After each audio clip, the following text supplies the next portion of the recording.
എനിക്കറിയാം. അതെ, ഓവർ കൊഞ്ചലു മര്യാദയ്ക്ക് ആരോടെ കൊഞ്ചുന്നേ? പ്രശാന്ത് പ്രകാശ്. ഓവർ കൊഞ്ചല്ലേ, മര്യാദയ്ക്ക് സംസാരിച്ചോ. അതെ, മര്യാദയ്ക്ക് സംസാരിച്ചോ. Do you have WhatsApp? വരുമോ? യെസ്. അതെ, ആരെങ്കിലും സേഫ് സോൺ വേണമെങ്കിൽ സജ്ജയിലേക്ക് പോരെ. അതെ, യെസ് പറയുന്നു. വർക്ക് ഫുള്ള് മറ്റേ കസേര, ബാക്കിയെല്ലാം പിന്നെ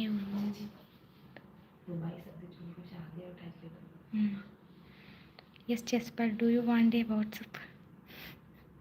അല്ല, ഒരാൾ കൊഞ്ചുന്നെന്ന് പറയുന്നു. ആരെവിടെ കൊഞ്ചിയത്? പ്ലീസ് കൊഞ്ചല്ലേ. Prakash, can I give you my number? എനിക്കും ഇംഗ്ലീഷ് അറിയാം, സോ ഡോണ്ട് റിപ്പീറ്റ് ഇറ്റ്. ആരോടാ ഈ പറയുന്നത്? ഇവിടെ ആരും ഇംഗ്ലീഷൊക്കെ പറയുന്നേ?